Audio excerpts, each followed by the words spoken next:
are, where you're hailing from, and we'll get started on our show today with our show today. So come on in, check in, family. I just want to let you know that I have just a little bit of proof that the deep state really is being taken down. And what I mean by the deep state, I mean the government. And what does government mean other than a institution or agencies that govern or control the mentality, govern, control, or manage the mind? So come on in, family. I have some proof. I got something to tell you about how the deep state has not been protecting us, of course. So, what I'm talking about today is TSA. TSA or security is being replaced by private security. This is interesting news because a lot of people are saying our freedoms are going to be really, really in danger now that TSA isn't there. But I'm going to show you that TSA has not been protecting us. So come on in, check in, family. I'm just going to play a little bit of music. Thank you so much for sending in the gifts already. So come on in, I'll play a little bit of music and I hope you can hear me. So we're going to get right on in. Let me know in the comment section if you can hear me. Can you hear me? Can you put a one in the chat, please, if you can hear me? Because I'm recording from my phone and sometimes it's different from my phone. So let me know if you can hear me. I don't see any ones in the chat. Can you hear me? I think you can hear me. So come on, good, good. So let me play this a little bit of music and I'm going to show you how, even though TSA is being replaced by private companies, this might be what's in our best interest. Really, really fascinating. Let me play just a little bit of music while I look at my notes right quick. Come on in, welcome. Hello, aloha, aloha. Hopefully you can see, you can hear this and you can see me well. Let me, just for a minute.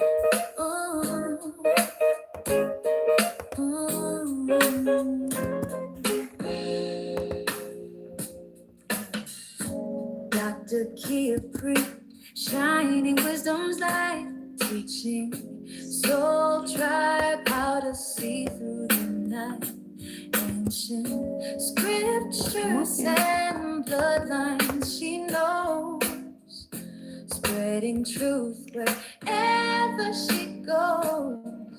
Soul tribe rising, hear her call, raising vibrations for one. So I'm just posting on my other social media outlets to let people know we're live. So come on in the room. Give me about one more minute. To a brighter, freer day.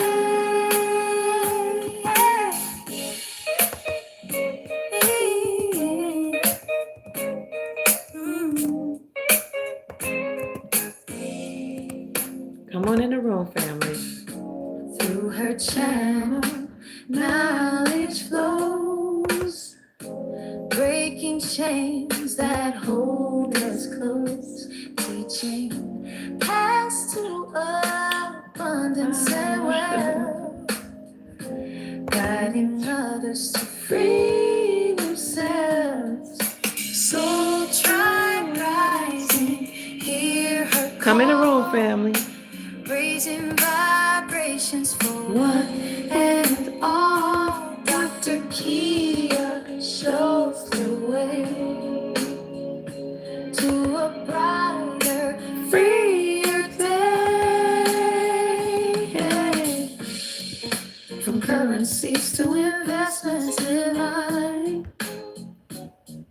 she's helping her tribe to realign with wisdom.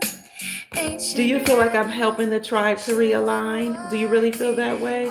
Let me know. Send me some hearts in the chat if you appreciate the work we do over here. I might think I'm helping, but I need to hear it from you. Thank you. Almost done posting. Hey, thank you. Thank you. Hear her call, raising vibrations for one and all. Dr. Kia shows the way. Come on in the room, family. To a brighter, freer day. This is my jam. So try rising, hear a call, raising vibrations for one and all. Dr. Kia, come on in the room, lights the way to a new and brighter day. Let me get on off here.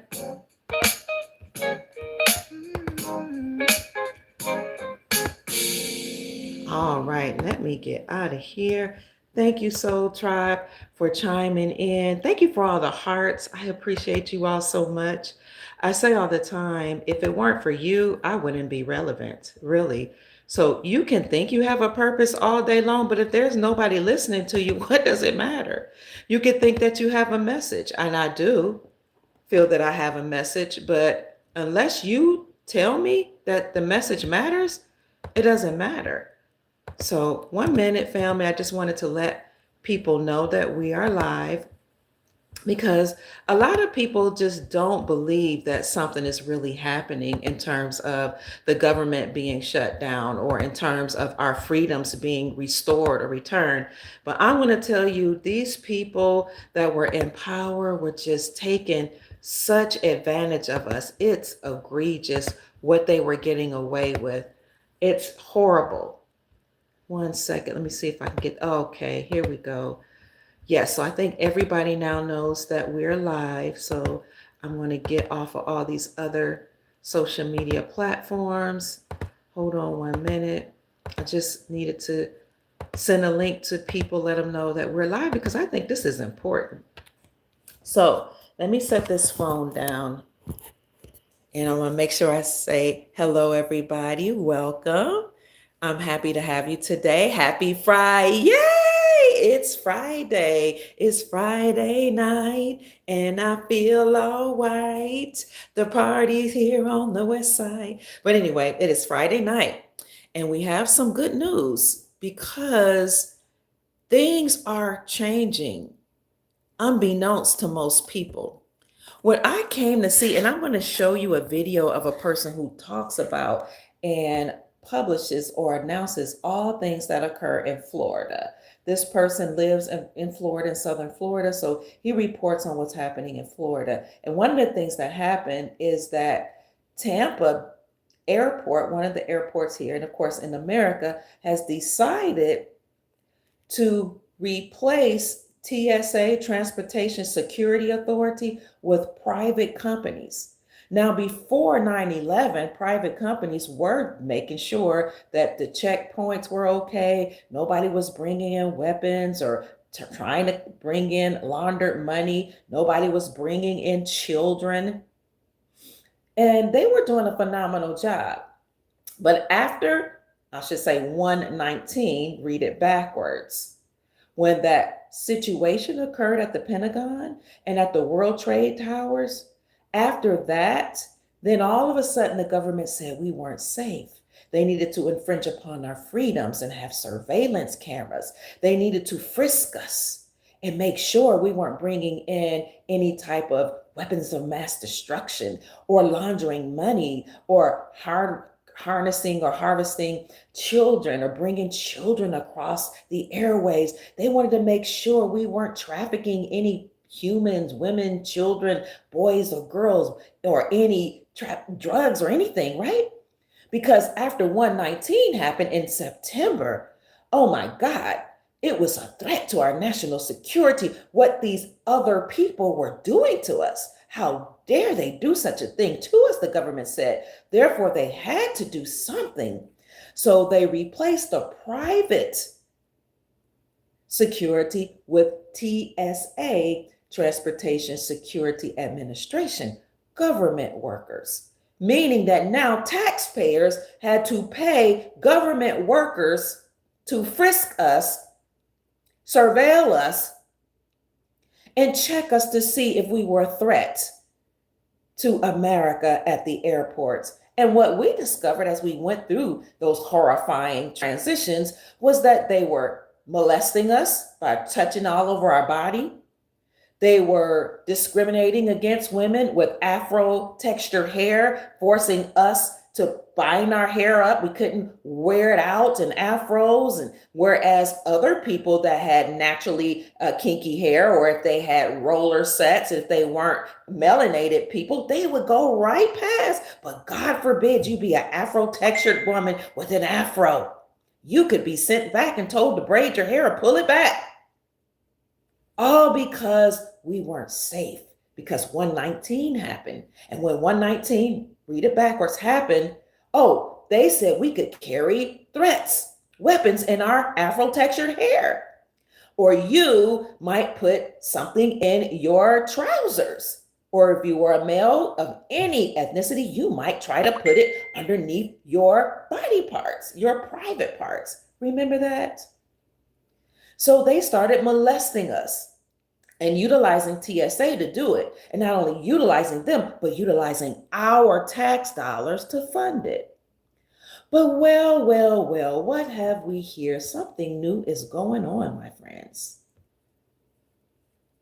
Let's read this article together. 3 airports, they love to do things in threes. We always tell you that. 3 is one of their numbers. The deep state, the elite, the people in control, secret societies love the 3, the Trinity, Father, Mother, Son, Asar, Aset, Heru, and you know the spiel. Father, Son, Holy Spirit, they make that a male, but the Holy Spirit is really the woman. They love the 3s. 3 airports opt in to private security model instead of using TSA now. But union officials say more could threaten public safety if we replace TSA with private security. Well, is that true? Before we answer that question, let me just read a little bit about this. This article came out July 23rd. This was just a week ago. 3 airports across the United States have repeatedly or reportedly become the first facilities to opt into the TSA's new private security model that allows third party, another 3, vendors to replace federal agents at security checkpoints. Now, the news was met with strong opposition. And who was it met strong opposition? Who met it with strong opposition? Oh, it came from the union that represents thousands of TSA workers. Now, on one hand, we get it. TSA workers don't want to be replaced. After all, they work for the government. Government pays well, relatively compared to other places, and the government has benefits. Oh, but my darlings, must I bring to your attention that June of 2024, the Supreme Court of the United States overturned the Chevron doctrine, right? Remember when the Supreme Court determined on June 2024 that the Chevron doctrine had given the government too much power? Therefore, the government was infringing upon our freedoms. And then the Supreme Court went on to say that all 447 government agencies that's attached to the federal government must be dismantled because not only had they infringed upon our freedoms and they had too much power, but they were committing treason. They were unconstitutional and unlawful. Then they went on further to say any federal judges that went along with whatever the federal government said and infringing upon our freedoms, those judges committed treason as well as the government and all 447 agencies. And any judge that knew of a judge that allowed all the shenanigans to go on or hurled us off in the court and made us pay their court fines, well, those judges that knew of judges that allowed that to happen and didn't report it to the president, why, by golly, they committed misprision of treason. So you have the government agencies, the judges, the federal judges, and their cohorts all committing treason or misprision of treason. Therefore, their assets must be frozen, they must be arrested, and they will be prosecuted to the fullest extent of the law. 2024. And then lo and behold, the next month in July, the Supreme Court of the United States determined that state-sponsored banks can operate separately from the Federal Reserve central banking system and issue out their own gold-backed currencies, which in essence means that states now have their sovereignty back, and state-sponsored banks now are not a part of the Federal Reserve central banking system, which means that now we, the people, and our state-sponsored banks or our own personal banks have more power than the Federal Reserve central banking system and the federal government. It all must collapse. So what happened in 2025, right on the heels of 2024, when the Supreme Court overturned the Chevron doctrine and determined that the government had too much power, and then they shut down the Federal Reserve central banking system? Here comes President Donald Trump, the trumpet in Zion, blowing its shofar, the trumpet, to make an announcement that the deep state has been coalescing against we the people and therefore must be downsized.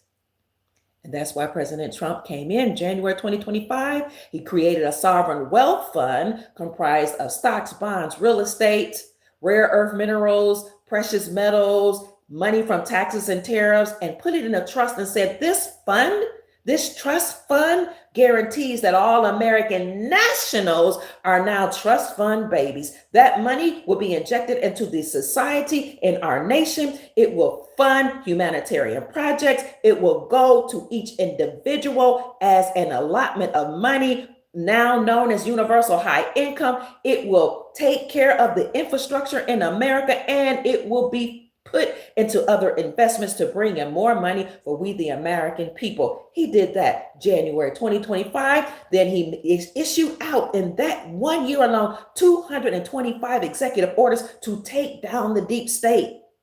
He then in September met with the military, said, I need to meet with the military generals from all over the world. And he sent them into the nation and all of the major cities, especially the cities run by the Democratic Party and sanctuary cities.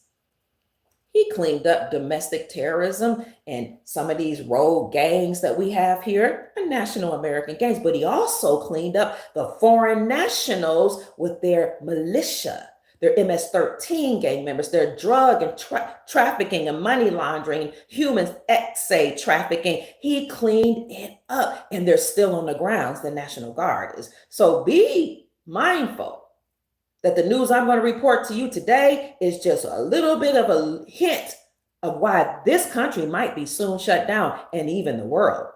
So in 2025, Trump created a sovereign wealth fund. He started downsizing the government. He issued out 225 executive orders. He released the National Guard, and he met with Elon Musk, the billionaire, then trillionaire, now back to being a billionaire because he allegedly lost his trillions. He made him the head of DOGE, Department of Government Efficiency, and said, now you are tasked with the job of downsizing the government.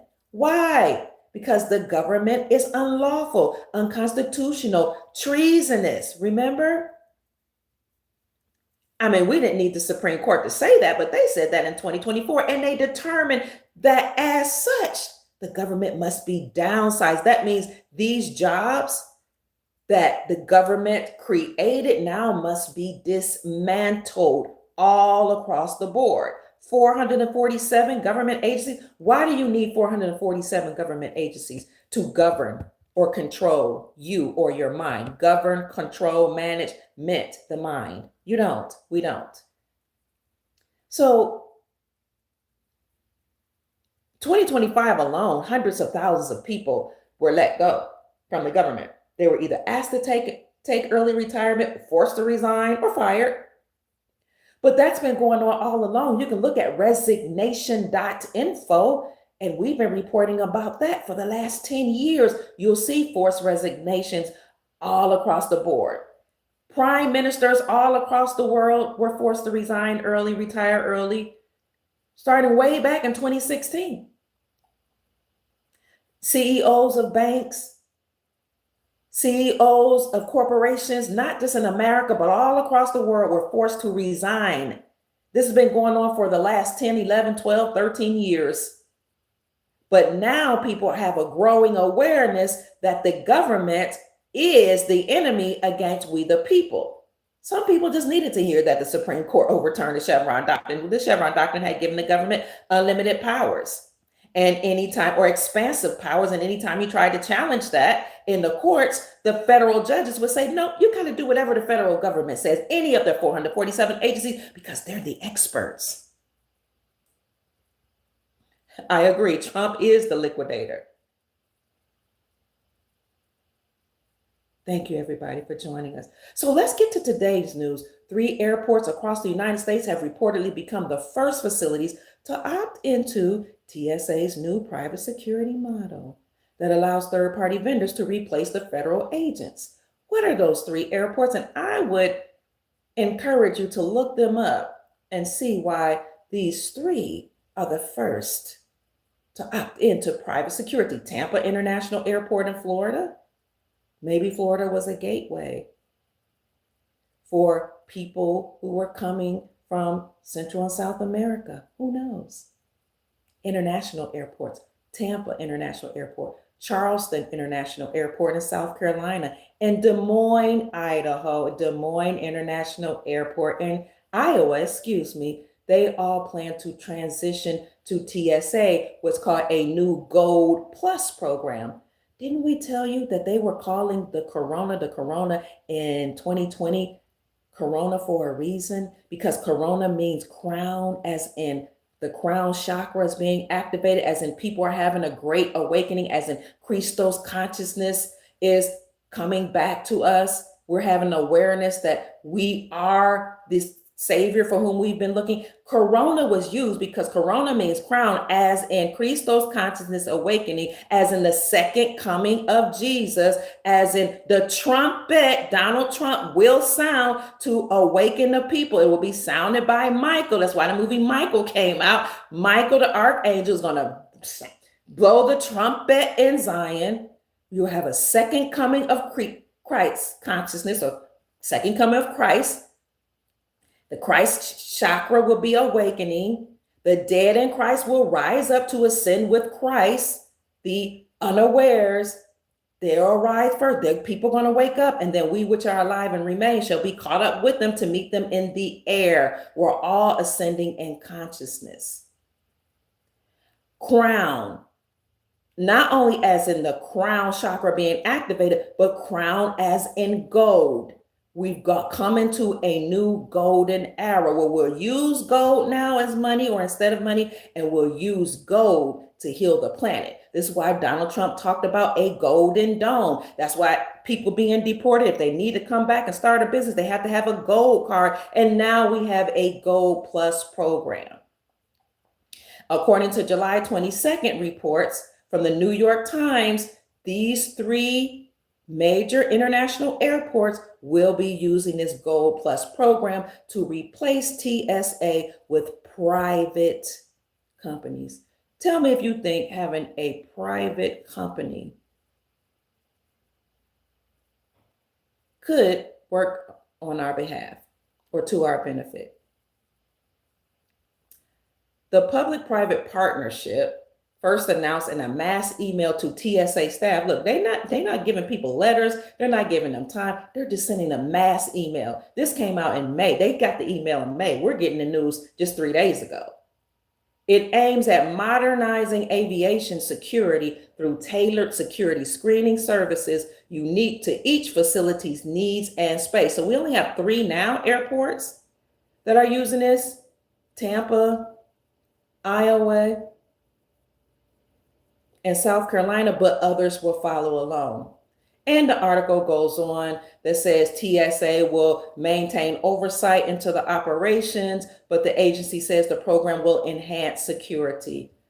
I'm going to ask you again, what do you think about that? Because a lot of the TSA people and some of the spokespeople do not like this. They're saying that our freedoms could now be in danger if we replace TSA with privatized companies. Very interesting. I want to know what you all think.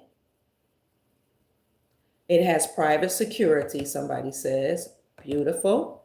What else do you think? Because I found this very interesting. Let me tell you something about TSA. TSA has found illegal money, has found unlawful weapons, has found ID that did not belong to people who were traveling. And guess what? They can find it all day long, but they are not mandated to report it. I'm talking about the Transportation Security Administration that was put in place after 9/11 when they said we needed extra security. Oh, you don't believe me? Let me show you. Let me turn this camera around so we can read this together. The Transportation Security Administration, TSA, does not track or seize illegal money as a primary job because TSA agents look for security threats like weapons, not cash. So they look for weapons, but wait till I tell you about what happens when they look for weapons. However, recent federal investigations revealed that the TSA flagged roughly 700 million in large cash movements through the Minneapolis St. Paul International Airport between 2024 and 2025. So I'm going to continue reading this, but I just want to see you right now.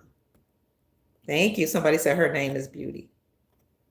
You think it's the military. So TSA does not track or seize illegal money as a primary job because they've been looking for security threats like weapons, not cash. So recently, federal investigators revealed that TSA flagged roughly 700 million in large cash movements through the Minneapolis St. Paul International Airports. They tracked it or they flagged it. The amount around 340 million in 2024 and 350 million in 2025 was flagged at a single airport in Minneapolis. Now, isn't that where they said a bunch of Somali nationals live? Minneapolis?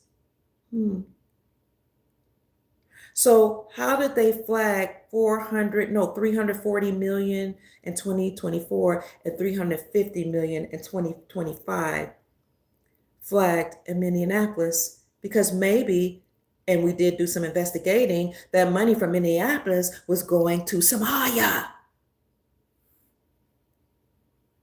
So perhaps this is why President Trump ended temporary protective status from the Somalis, because they are a part of a brotherhood, many of them, just like Ilhan Omar allegedly, that had an ought against the people here in America. And they feel that they have a right to steal our money and our wealth. But let's look at legality status. The cash itself was legally declared on custom forms. Let me show you.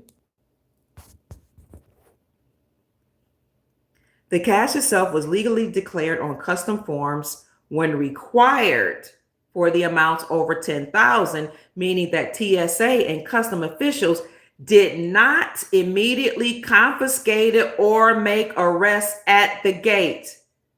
So they can flag it, they can report it, but they did not confiscate it. We're talking about TSA did not confiscate it. Hundreds of millions of dollars. General TSA rule.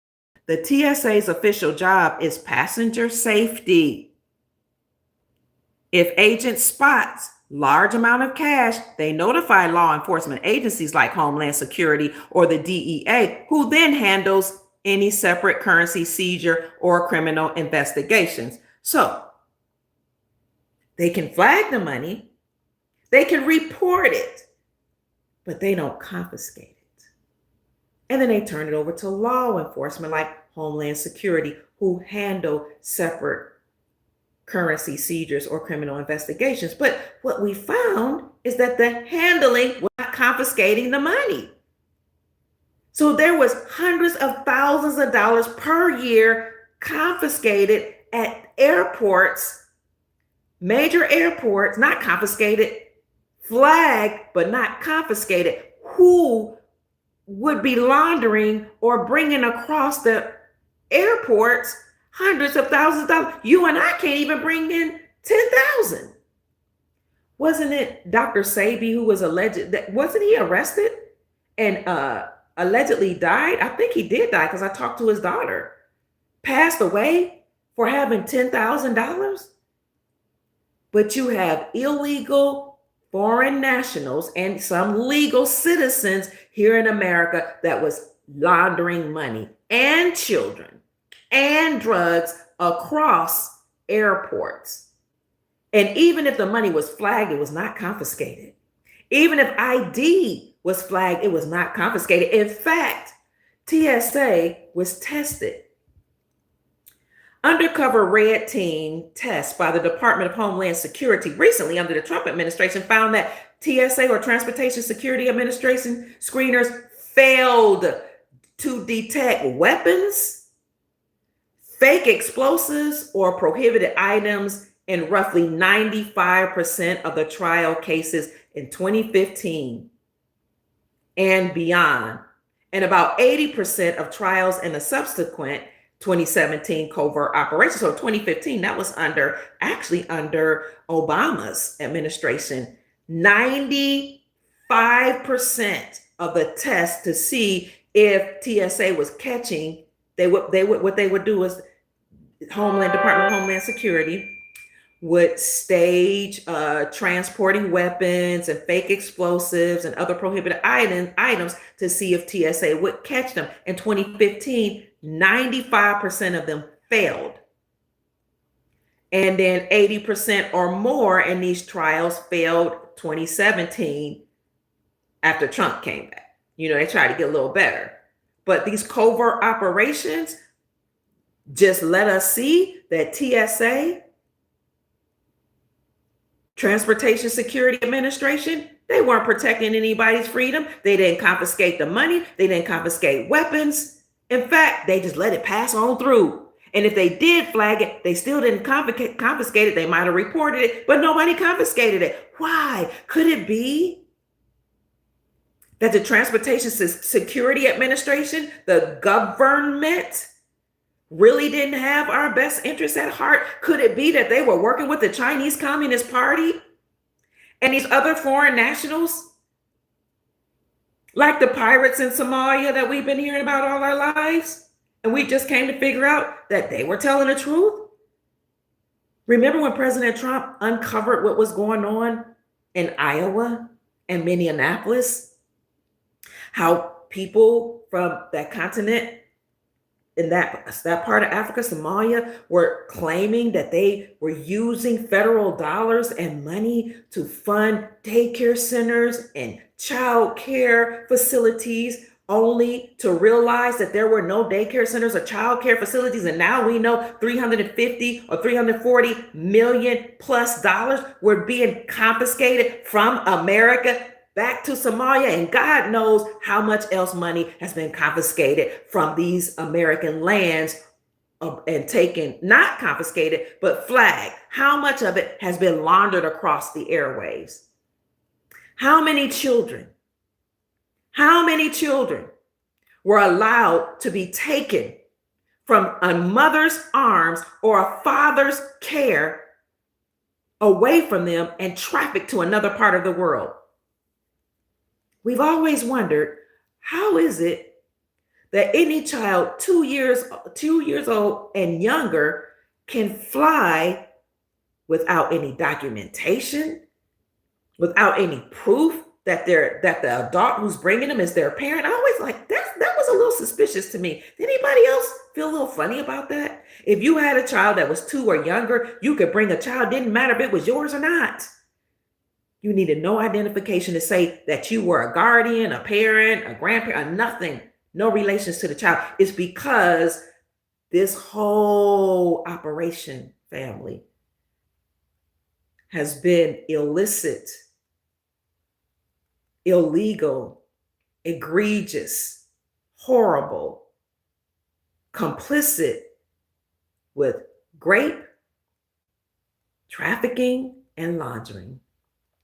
This is one of the reasons why President Trump got $70 billion to help him fund the effort to protect all of our borders, the airwaves, the water ports, the land, even what's going on at the train stations, because they were taking children across America in the trains, taking children in the deep underground military bases, taking children, drugs, and guns across the airways. And I know this for a fact because I lived in Louisville, Kentucky. I want you to look it up, how in Louisville, Kentucky in 2020, 10,000 automatic weapon parts from China manufactured by the Chinese Communist Party were confiscated at an airport in Louisville, Kentucky in the year 2020. 10,000 automatic weapon parts confiscated. 2020 was under the Trump administration.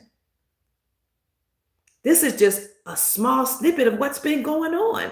So of course you're going to hear, oh, it's going to infringe upon our freedoms now that TSA is being replaced by private companies. But now those private companies won't have to depend upon our tax dollars.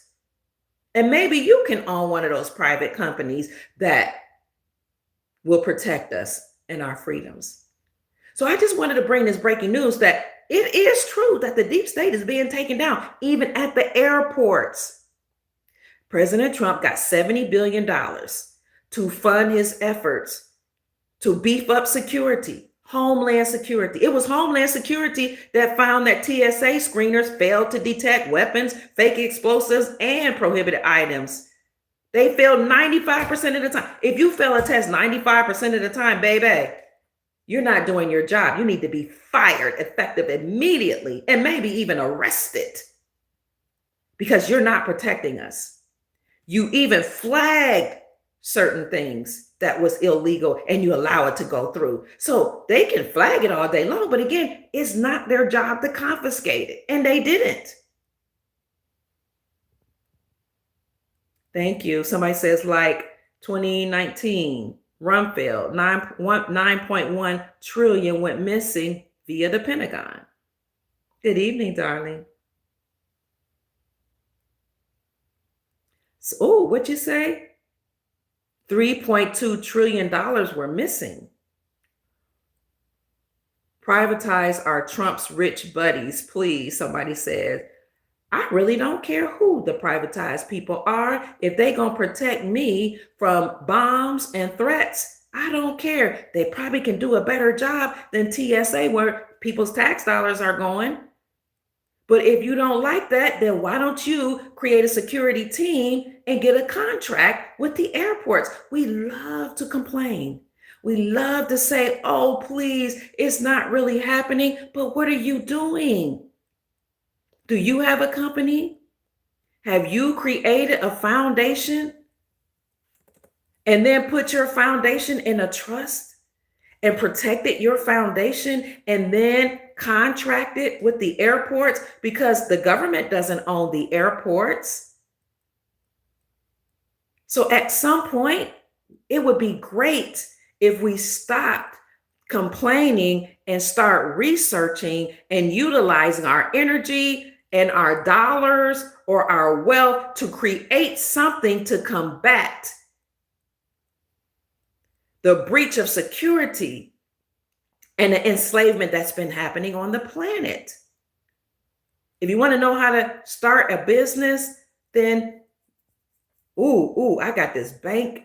Somebody told me about a bank. Somebody told us that they went to a small bank business administration to try to get money to fund their business. And they sent them to a bank that was not attached to the banks that we know of. They sent them to a bank that is actually part of Nassara and Jassara. I can't wait. I'll give you that information when Chief Mack gives me the green light. Or if he comes on the show, hopefully he'll come on the show after we vet the source we trust. We need to look through the paperwork. You'll be able to create foundations. You can do that right now, businesses, and fund them. If you want to know how to create a nonprofit organization, I did a video with Ishmael Pruitt. Look at that video. Two, I think, no, I did one. Ishmael Pruitt, we tell you how to even fund them. We need to stop saying, oh, Trump is sending in his billionaire friends to do everything. Oh, it's the elite that's doing everything. They're not replacing the government. Why don't I replace the government? Why don't we replace the government? Why can't we create nonprofits or foundations and then fund them ourselves or each other and protect the borders? It's about time we transition our mindset, do a paradigm shift from a scarcity mindset to an abundance mindset. You know why I don't live in fear, or why I don't say, oh my gosh, it's not really happening, it's just Trump's buddies? It's because I created the reality in which I'm literally sovereign and free. I created a reality where I can see the change that's happening in the world. And that's why I'm bringing the news to you today. But there were audits at the airports. There were high failure rates. In 2015 tests, agents missed contraband in 67 out of 70 attempts, a 95% failure rate. Then later in 2017, reports showed failure rates around 80%. Tests exposed weaknesses in screeners, in their focuses, and procedural compliances, and the limitation of older screening equipment, because they really didn't care in the first place. And now we're taking corrective actions by removing TSA, which is government officials, and replacing them with privatized security. Now, I happen to know everyday people who created security teams that have government contracts and private contracts to protect all type of places like airports. You can do it. The audit led to leadership changes, increased training, training academy requirements, and a push for advanced 3D baggage imaging technology. So things are changing, family. This is deep, how they weren't really protecting us. But this TSA Gold allows people, private companies, to actually be trained by TSA, but to replace them. Again, it started in Tampa, Charleston, and Des Moines, Iowa. And it will spread. This going to impact workers. Government workers that work for TSA, they're going to be impacted because they're losing their jobs. But as I said in a report I did earlier today, this gives us an opportunity to now create our own businesses, create our own foundations, and create our own banks. I brought on my podcast about 3 times now. Farmer Dre, who works at Set Apart Gardens. He worked for the government. He's former military, a former veteran. Then he took a job for the federal government. And then when President Trump came on, he took an early buyout because the government was being downsized. He took his retirement money and along with some other funding that he found, and he bought 6 acres of land. On those 6 acres of land, he's now living his dream. He's growing food. He's taking care of cattle now. He does his own butchering. He harnesses seeds. He grows food, and he teaches others how to do the same. And he sells his food. He sells the meat. He now sells classes on how to be your own butcher. He and his wife, they're doing a phenomenal job of utilizing this time period where they once had government jobs to now create a system of business, wealth for their families, and an opportunity for us to now learn how to live off the land.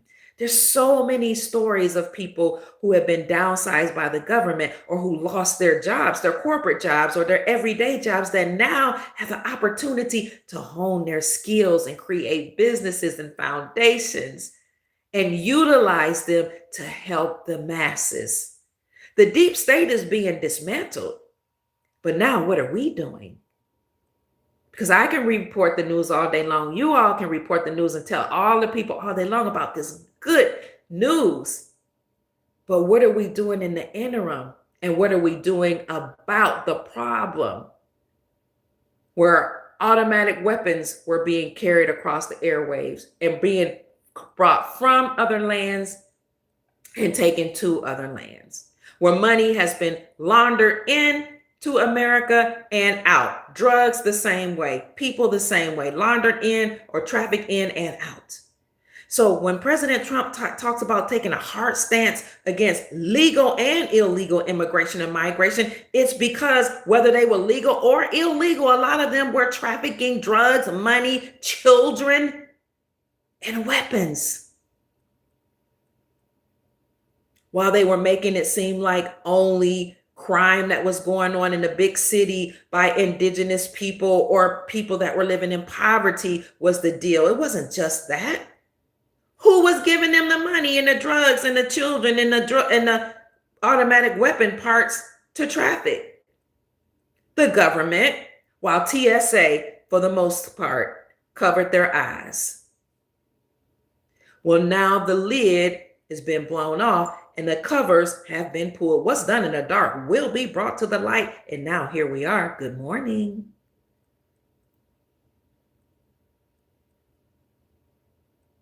So I just wanted to let you know, family, that this really could be a good thing. And for those who don't think it's a good thing, let's put something else in place. We can replace whatever we see a problem is. When you have an abundance mentality, see, a scarcity mentality says there's not enough, there'll never be any change, we can't do this, it won't happen, it can't. But an abundance mentality is a mentality that knows there's more than enough wealth, resources, joy, peace, love, etc. on this planet. And there are more opportunities for us to step in. It's just like the people that complain about school system. Oh, they won't let my Afro textured daughter wear her natural hair. Who cares? You're talking about the government and government officials, government funded schools won't let your child wear her Afro textured hair. So you're angry with the same government that calls you a citizen, which is the same thing as calling you chattel property or a slave. Why don't you create your own school? Why don't you homeschool your children instead? Why don't you tap into the resources in the churches that are in your community that have private schools? Why don't we as families join in with other families and create something for our children? Or, oh, Johnny is living like his hippie father and he likes his long hair and he likes to color it purple, but the school system said he can't wear his purple hair. Who cares? If Johnny wants to wear his purple hair like his hippie father or grandfather, why can't he wear it at home in his homeschool? See what I'm getting at? It's so easy for us to complain, but I'm trying to get us, no, I'm not trying. I'm helping us to see we can create our own beautiful, amazing reality. Such a wonderful time to be alive, family. We can create our own schools. We can homeschool. As a matter of fact, there are states all across the land here in America that have grants, money, resources for parents who desire to homeschool their children right in the comfort of their own homes. Florida led the way. Tennessee actually started by rejecting money from the Department of Education a few years ago. The state of Tennessee said, we don't want any money from the federal government. We don't need the Department of Education's dollars. We can fund our own school systems here. And that's what they said in Tennessee. I live in Florida. Yeah, they said, because if we take money from the federal government, then now we have to comply with what the federal government says. We have to agree to utilize their curriculum. We have to use their standardized testing, which Tennessee said we reject their standardized testing because they're culturally biased. is what Tennessee says, and many professionals say that. Actually, we reject standardized testing. They rejected the curriculum, and they said we reject all of this rhetoric and this political stuff that they say our children must now accept as part of their reality. So Tennessee rejected the money from the Department of Education. I said that then 4 or 5 years ago when it happened. They're leading the way. I said, when they rejected money from the Department of Education, I said, oh, Department of Education is they're about to lose out because they're going to lead the way and other states will follow. And they did. Florida followed and other states said, we reject money from the Department of Education. This was before the Supreme Court of the United States overturned the Chevron doctrine in 2024. Then when Trump came back, he froze the money from the Department of Education. That's why a lot of administrators, school administrators, have been let go or they're retiring early. They're forced to retire. They just won't tell people. The administrators are being let go, superintendents and down, principals, vice principals, assistant principals, APs, VPs, they all got notice that the Department of Education has lost its funding. So Trump froze those monies and then he unfroze it and gave it to the states. That's how you know the deep state further proof that they're being downsized. That money was taken from the Department of Education and give it to the states. States are now operating in their sovereignty because in America, according to our republic, states operate as countries. Each state is its own country. It has its own flag. It has its own theme song. It has its own rules. So if you don't see changes or I don't see changes happening the way I like to, then I have the power, the authority, and the right to operate on the state level to make those changes. And I have the opportunity to create my own bank, my own business, my own foundations to now get contracts or agreements with some of these places like airports to now become the private investigative team. Now I can use my foundations to start schools, and I can use my foundation. If you have a foundation, to give you money from my foundation, not from my personal coffer, from my foundation to fund your business or for you to fund mine and us to do business across foundations because now we're operating in the private or operating in trust. The states now are operating in their sovereign capacities, which means we're under our lawful republic, unbeknownst to most people. Good news for me. I look for the good news because I know it's happening. I see it's happening. Let me look at your comments. I'm sorry, family. I see that. The next minute you are saying, build your own wealth, just sharing what people may be experiencing. Not complaining, but more people than not are experiencing hardships. You're talking to who may be affected by the economy. I love your work. But in one breath, you're speaking to Sarah Jasara. The next minute, you're saying build your own wealth. Absolutely. No, I'm saying both can be true at the same time. See, when you have an abundance mentality, you can see that, darling. Both can happen at the same time. Nasara Jasara. Nasara Jasara is actually happening. People are actually reporting that their student loans are being discharged, their mortgages are being discharged, their bank loans are being discharged. That means wiped out.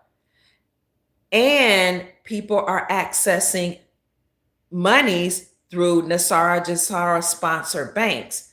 But I've said this on many occasions. You don't have to wait on Nasara Jasara all Nasara Jasara is the sovereign wealth fund and you gaining access to your own trust. But yes, accumulate wealth as well. I mean, you could depend on Nasara Jasara alone. But for those that have a wealth mindset, I may not be talking to you, darling, Sovereign Pulse. I mean, that kind of information, might or might not be for you. But for those that have a wealth mindset, you have to know that the money that you will get from Nasara Jasara that will go into your non-interest bearing account will be a non-interest bearing account, means it's not accumulating interest over time. So you can run right through that money. But if you're accumulating wealth and you learn about wealth and how to protect your assets, asset protection, and you teach wealth through family governance meetings and family governance methods or methodologies, then your family will learn how to protect and maintain the wealth they'll get, whether they accumulate it on their own or gain access through their trust when they get those Nasara and Jasara funds. See what I'm saying? Both can be true at the same time. Now, I can see the confusion, but you can have it, both can be true, and both are true. My book will be very important. My book is coming out. I know I keep saying it. I just started really talking about it in June. The publisher just sent me the final edits for review to be published in August. I was hoping it came out in July, but it looks like it'll be August, which is good because August in our reality is the 8th month, and 8 is my life path number. Oh, I see you, ancestors. 8 is my life path number. 8 is the number of prosperity and abundance and wealth, and I am the minister of wealth or the wealth ambassador. So it makes sense that it'll come out in August, but that book will teach you about, if you don't already know about it, family governance and how we can teach our family values surrounding wealth, because wealth is more than access to your trust. Wealth is about more than getting what some people consider free money from the sovereign wealth fund. Wealth is a mindset.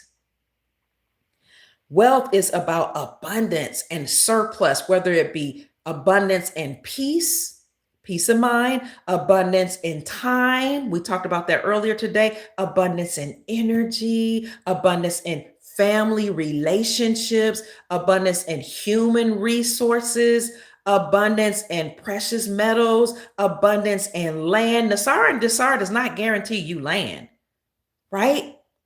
Abundance in gold. Nasara and Jasara does not guarantee you gold or silver. But if you have an abundance or wealth mindset that you want to or desire to pass down something to your posterity or your future generations, then you know that silver, gold, copper, rare earth minerals, land is something you can pass down so your children can eat for the rest of their lives. So your children can have a hedge against inflation if the earth ever becomes enslaved again, because you're only promised, if you've read some of the earlier texts or scripts about what these people in power intend to do, 1,000 years. You're only promised that the Satan or Lucifer or the nefarious entities will be bound for 1,000 years. What happens after the 1,000 years? That's contingent upon what you and I do right now. Now, if we just splurge and have fun and gain access to Nasara and Jasara and just buy up a bunch of stuff without having a wealth management mindset, we'll run through all the money. Or we'll just, even if it's too much to run through, we'll just play. But when you're thinking about humanity in the long run, not just your bloodline and your posterity, your future generation, but you're thinking about humanity.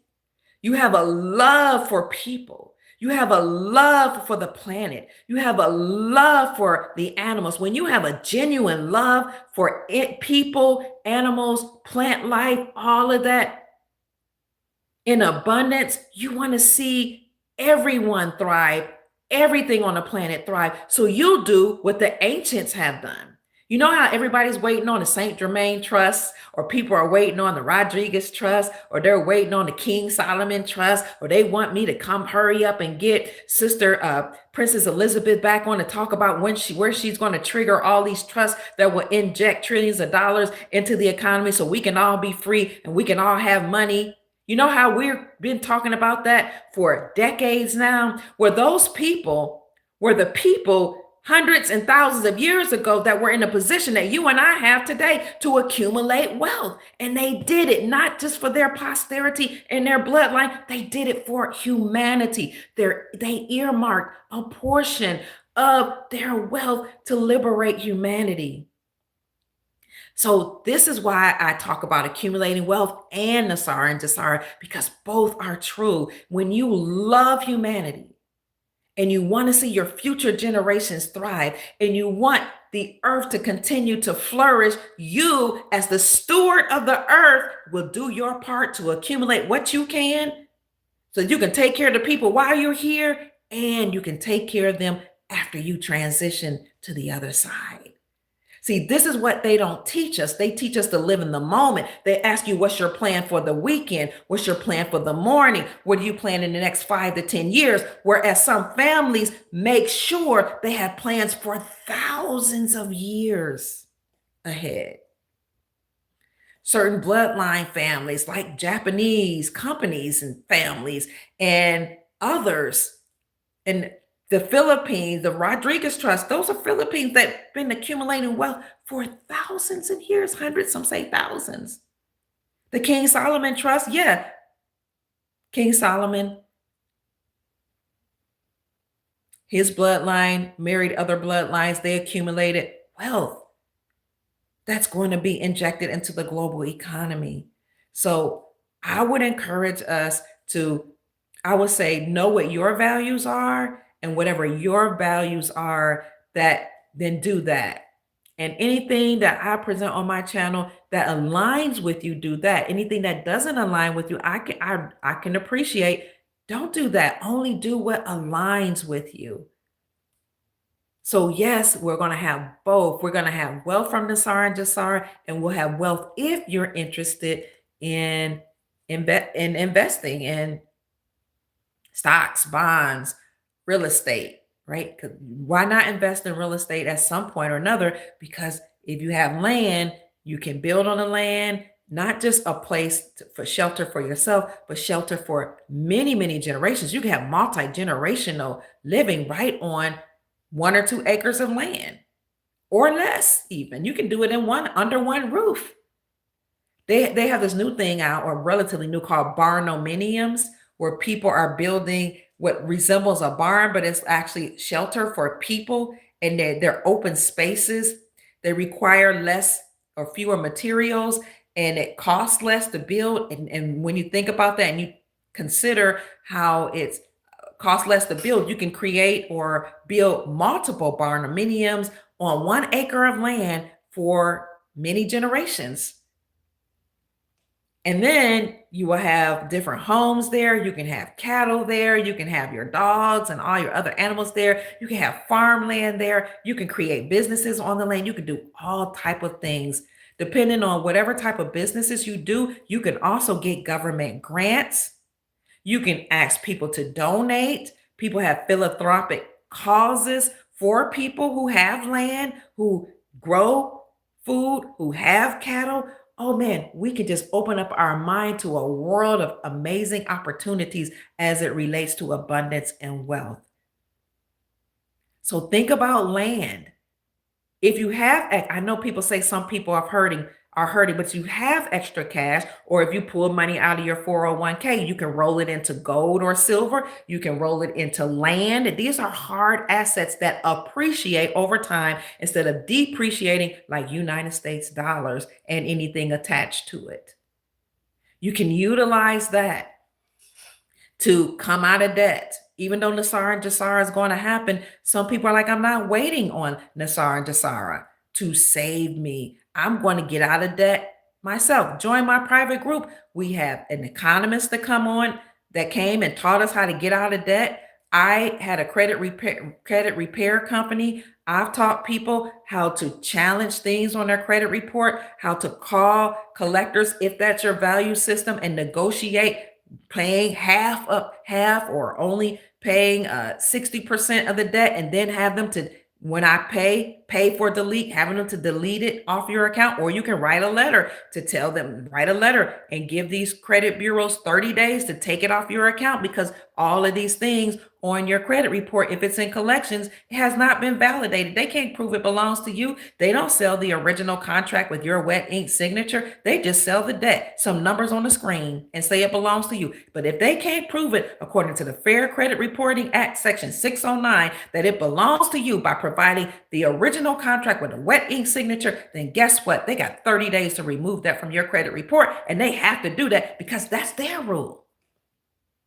We go into detail on how to get rid of these credit stains, and that's on your credit report. In a private group, you can hit the join button and we'll help you with that. You have access to me in my business email, and I answer people in a private group directly, and I answer quickly. So if you're in a private group, you want to know how to get out of, say you want to get out of debt, you want to know how to increase your credit score, you want to know how to negate those things that's in your collection, that's in collections, or that may be in bankruptcy or in judgment. We talk about things like that in the private group. I am a credit repair specialist. I don't do it individually anymore, but I teach the private group how to do that. I even left them the letter, and brought in economists on to share that information.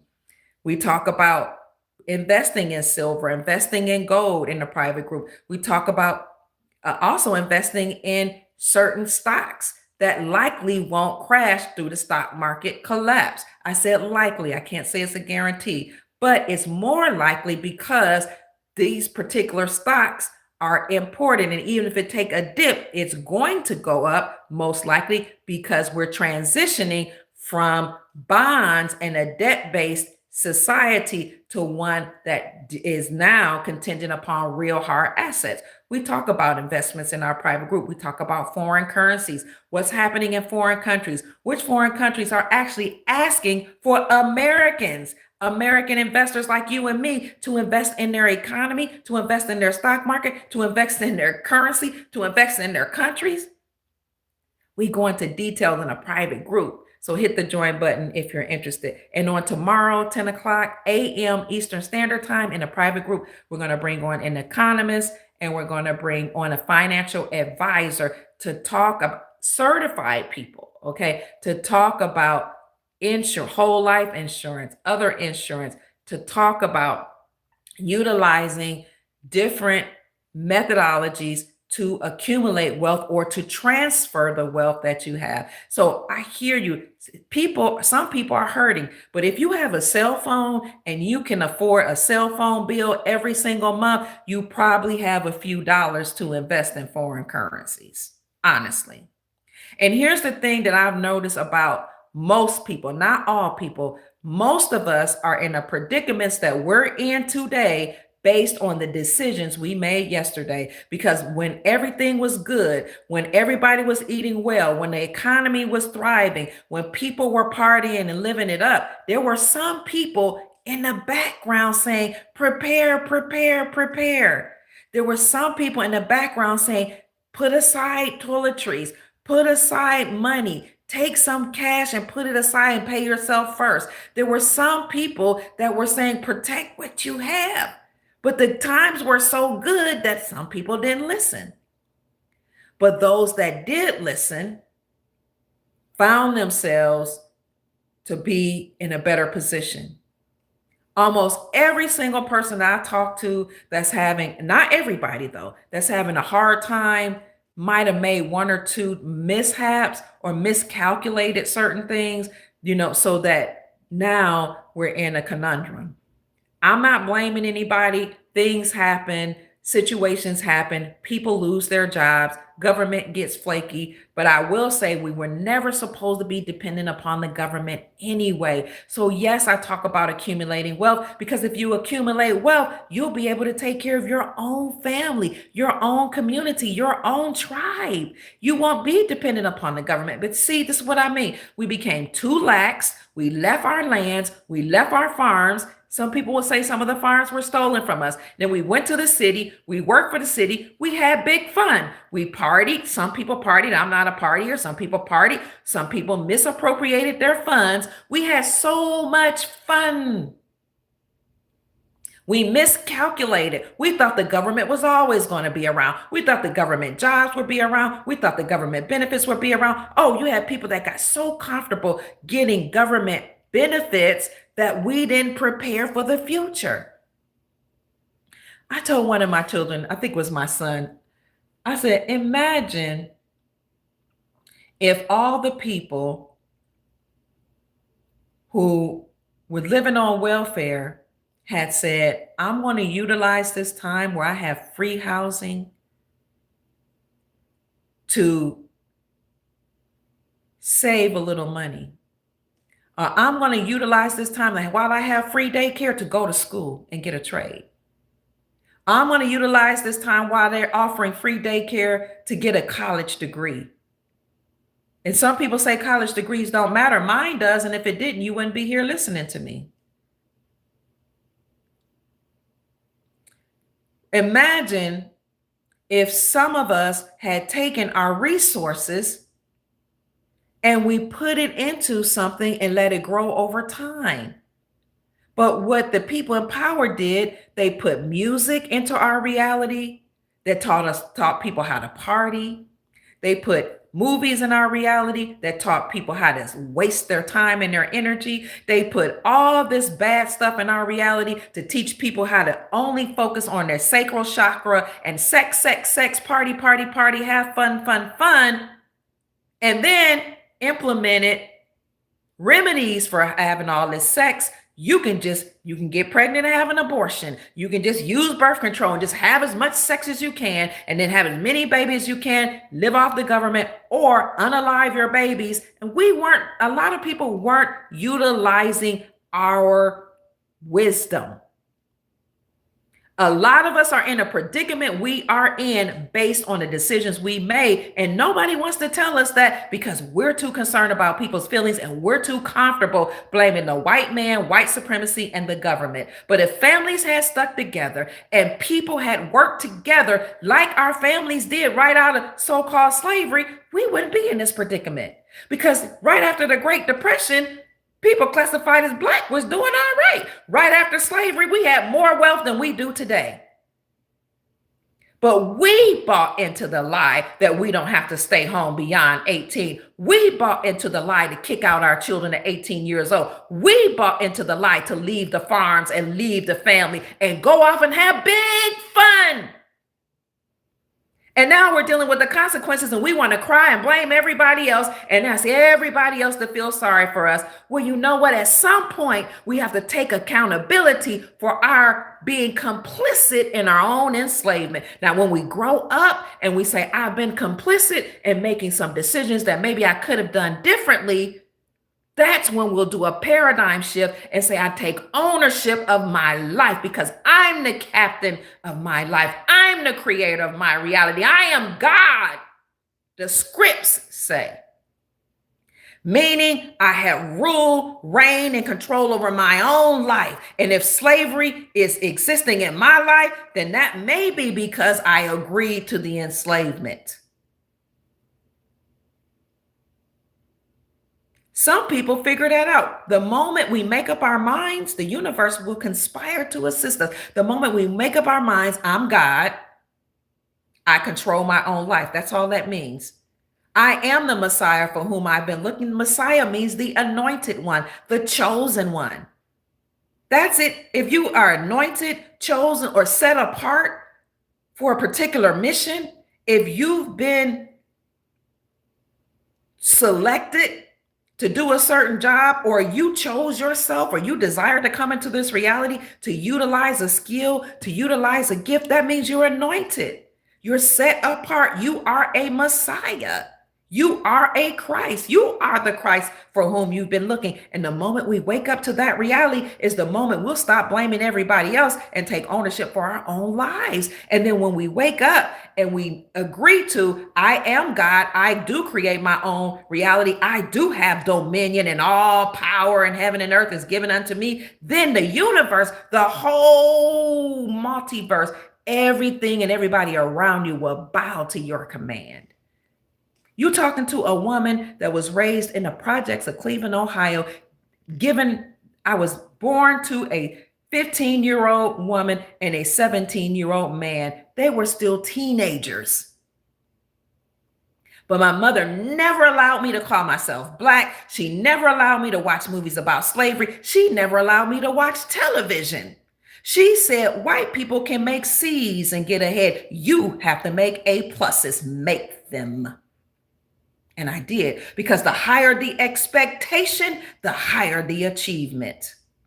Some people say if you shoot for the stars, you might land on the moon. I say I shot for the stars and I grabbed me a few of them, because I've known that I'm God. My name means king.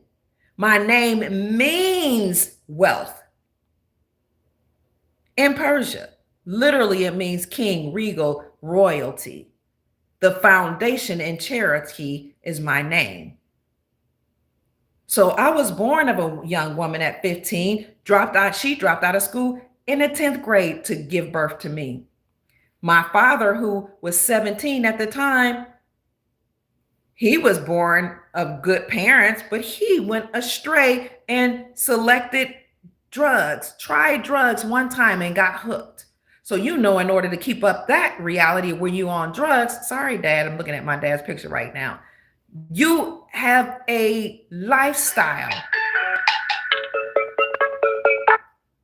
that is not conducive to children. Raised in the projects, I saw my mom struggle.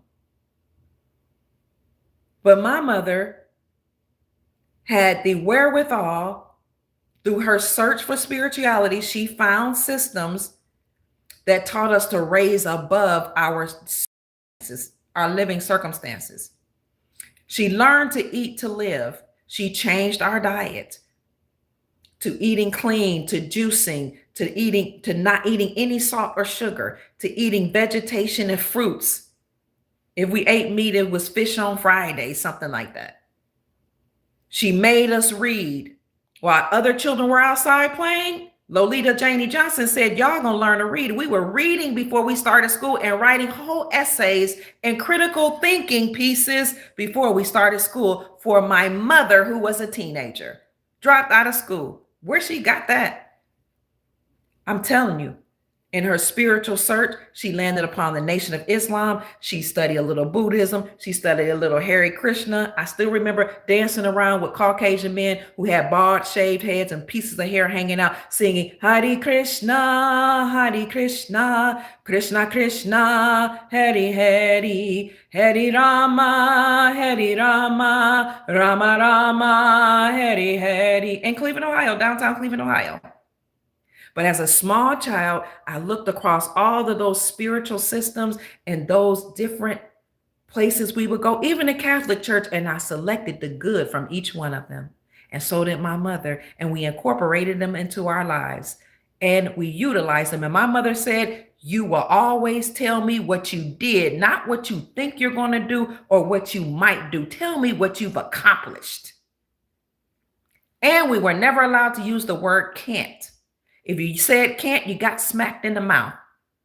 You're never allowed to say can't. You ask, how can I? Or you tell mom what you did, what you achieved.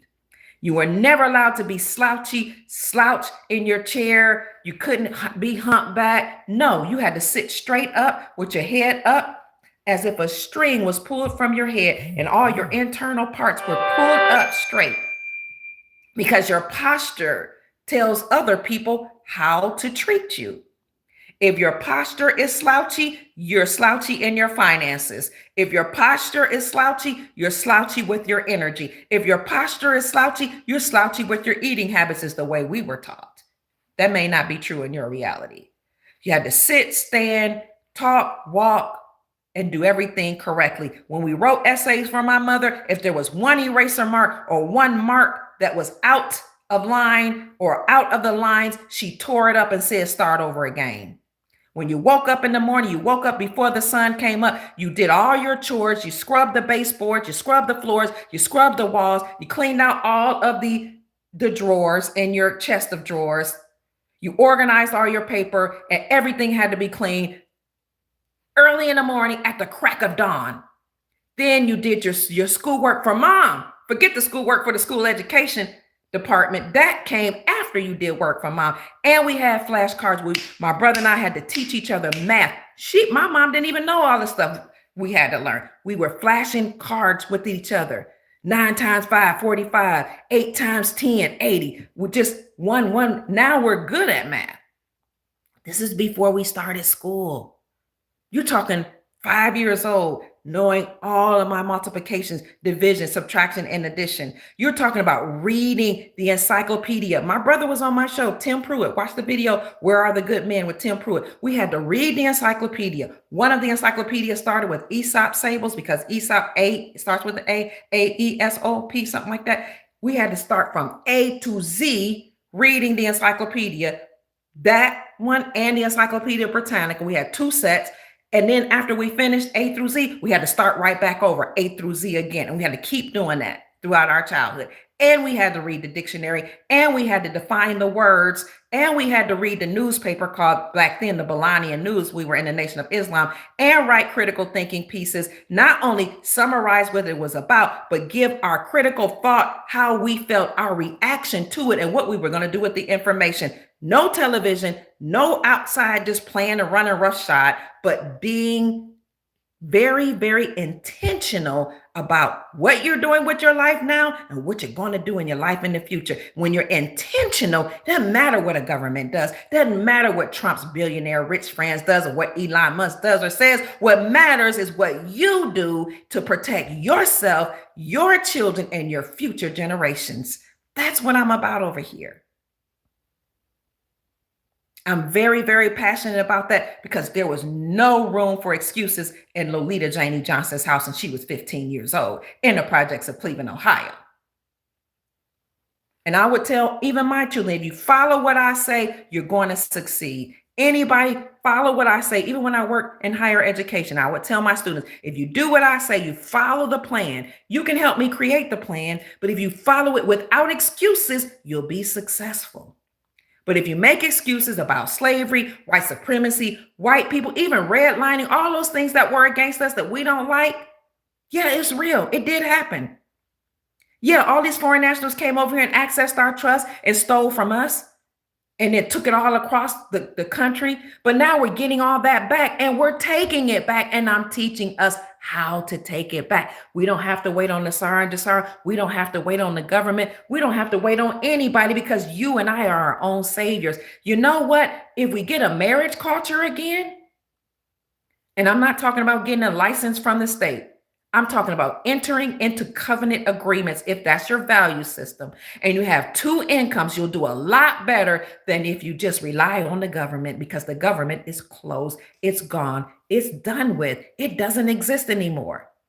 You have a few things in place that resembles a government that's currently being dismantled. But if we regain a covenant agreement culture where we agree to be in some type of covenant relationship, and we raise children up or bring them up in that environment, then we won't have so many children out here shooting each other out on the streets.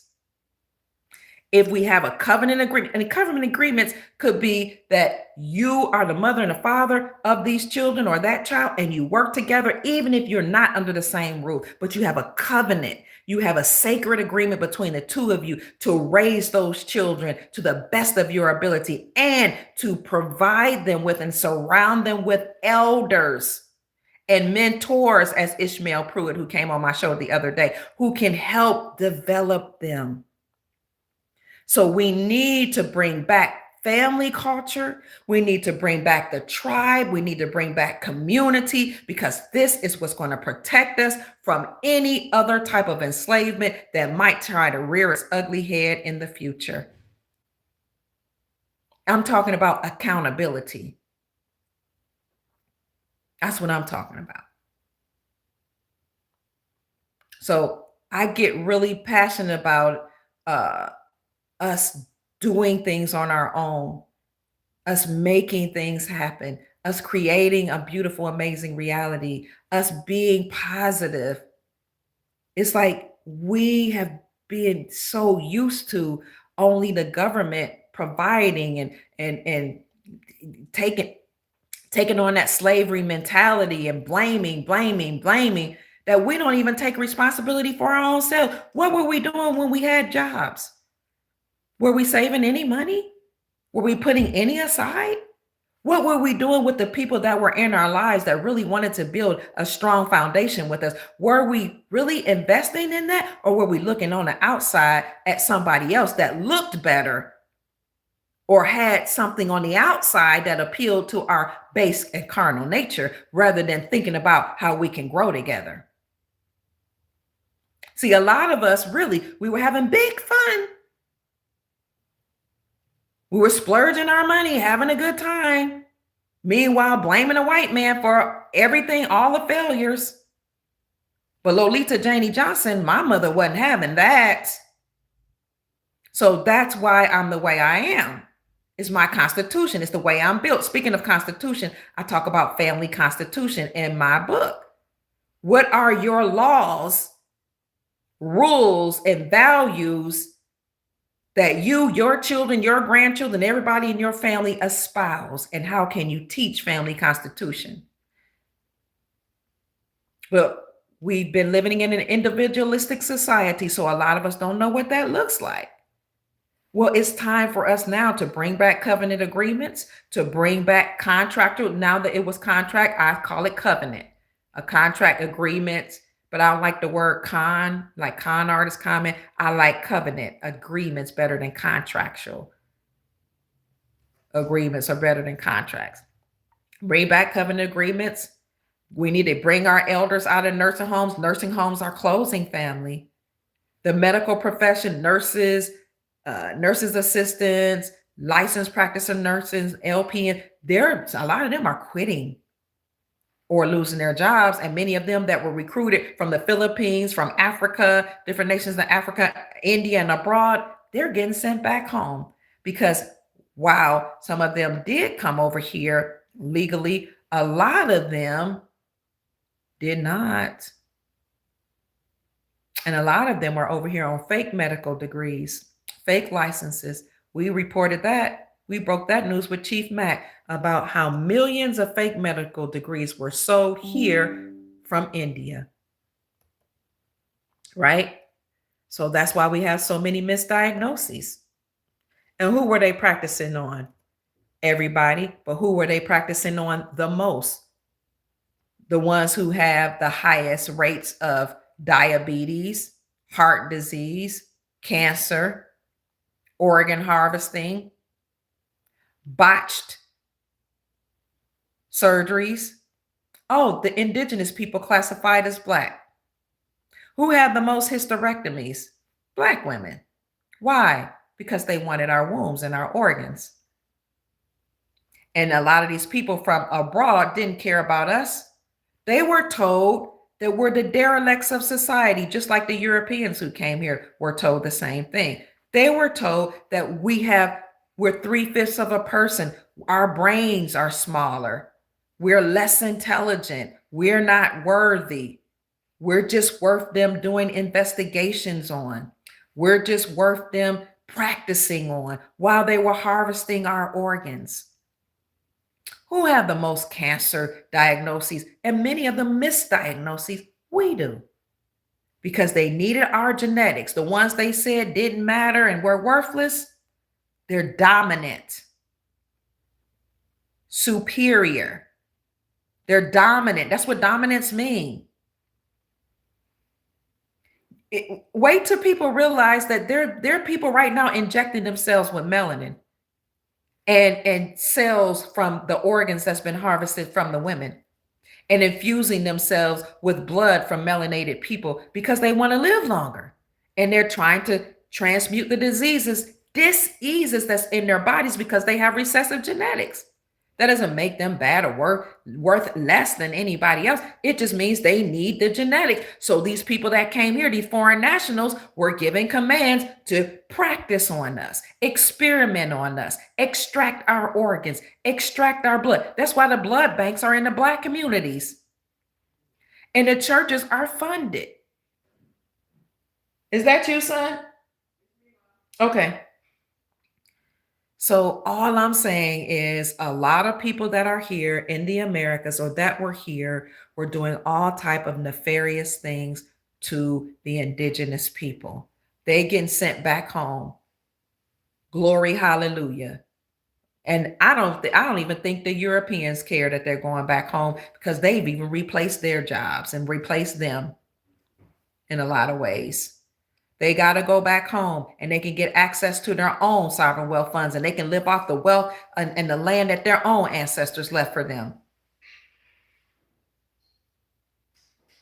And all this money laundering that they've been doing, that now is that wealth that was confiscated from our lands, our ancestors, us as the descendants of our ancestors, that wealth is coming back. That's the greatest wealth transference in history because the greatest wealth theft occurred first. And now it's being redistributed back to we the people. Everybody else gone, they got to go back home. Anybody that's allowed to be here, they'll have to operate in trust. And our treaties that were supposed to be honored will now be honored. All these people that try to make us feel bad, we're done with the shaming and the blaming and the, oh, we're just here because we want better opportunities. No, we're learning that most of the people here from other foreign lands are here to steal our wealth and to send it back home to their people. Do you think they help their own country for real, for real? Well, all the wealth that's being redistributed or that had been stolen from America, from we, the indigenous people, because everything that came from here came from us. All that wealth that was stolen that went abroad, why didn't it clean up the water? Why didn't it clean up the sewers? Why didn't it clean up the pollution? Why didn't it create jobs? Who did that wealth go to? It went to other rich people and their bloodline families abroad. Money, children, organs from indigenous people. Because every person on the planet, every nation on the planet started off heavily melanated. We all know that by now. But they were, then you had hybrids that were created. And then they were, I don't know how you call it. The melanin was washed out. But everybody knows that the original was heavily melanated, and that's why they steal our organs, because they want to continue to live. Instead of operating in trust and saying, hey, will you marry me? Because when a woman with recessive genetics has relations with a male with dominant genetics and they are making love, those genetics and his genes and the material that comes from his body actually does wonders for her womb. That's why a lot of women who couldn't have babies, once they made it with a melanated man, could all of a sudden have babies. This is scientifically proven. The proper thing to do if they were operating in trust, I'm talking about people from all over the world, they would ask, would you marry me? Would you enter into a covenant relationship with me?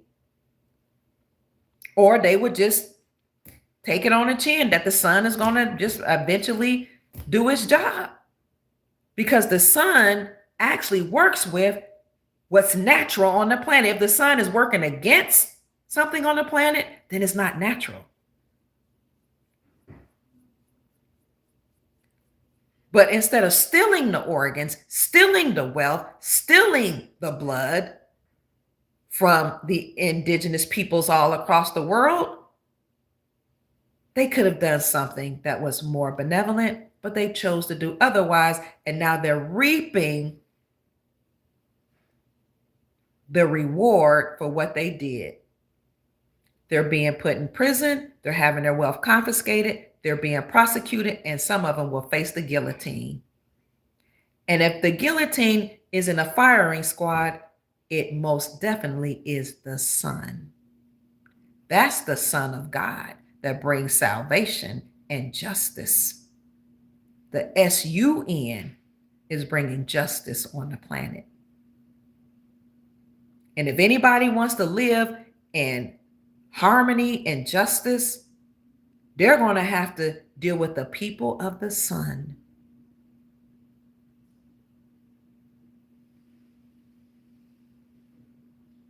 And operate in trust. That means if you are a person of the sun, you have to operate within high integrity and high honor, because now everybody's going to have to come to you. This isn't even about being narcissistic. This is reality. Because anything that's recessive, if it wants to live, has to be reabsorbed. They spent so much time trying to whitewash stuff. They were only hurting themselves. All these people in India praising white skin, fair skin, bleaching out these skin. People in Africa bleaching out their skin. People in America bleaching out their skin, or trying to marry white because white was right. They were only bleaching out their dominant God genes. Now they're going to have to come right back around to doing what will help them to live.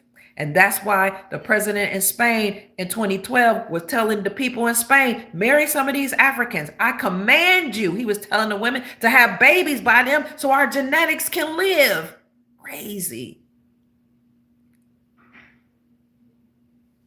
The earth is bringing about justice. The planet is bringing about justice. And if anybody wants to live, if their genetics work in opposition with the sun, they're going to have to come to the people of the sun and operate in trust.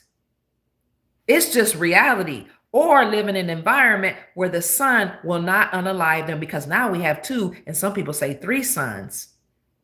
Because the people that created beings from the womb of the melanated woman was not supposed to mess with genetics like that. And then mix them with animals and mix them with other recessive genes. They weren't supposed to do that. They make movies about that. I wish there's one movie come to mind where they talk about that, and how they were creating beings and bleeding out or breeding out the dominant genetics. And now they were trying to figure a way to recreate or be reabsorbed by the dominant genetics. That one prominent movie escapes me.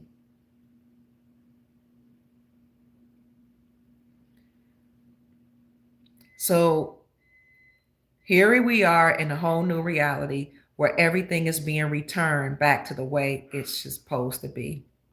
If you missed my video or my broadcast I did with Rod Hayes, you can go to my YouTube channel and put in Rod Hayes, and I have a video with him that says everything must be returned. Everything. The American identity, people call themselves that are American that are not, they got to give that back.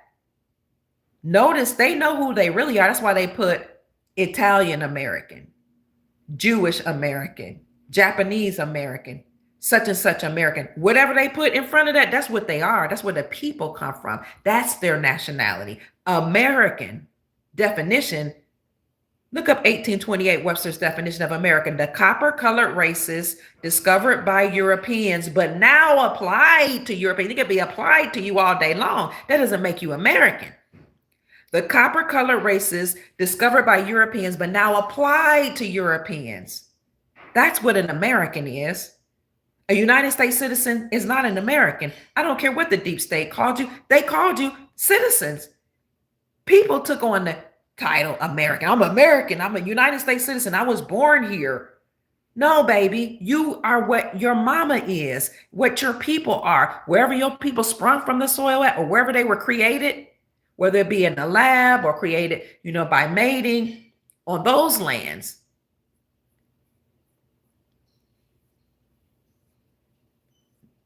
United States citizen is chattel property of the United States Incorporated, the government that's now being dismantled, the one that's insolvent, the one that the United States Treasury Department reported about in September 2025 and said they're now bankrupt and insolvent. Yeah, the United States Incorporated gave people a title, a citizenship, meaning they're chattel property of the corporation that grants them privileges, not rights.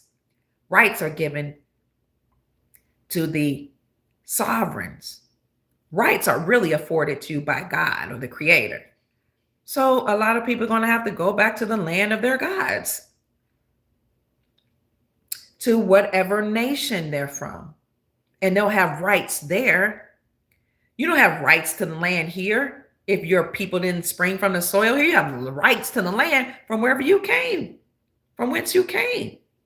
I don't know why that's so hard for people. I don't even think that's really hard for people to agree to or to accept. I think what's hard for them to accept is the fact that they've been taken advantage of, the copper colored, indigenous, so-called Negro, African American, Black man and woman for so long.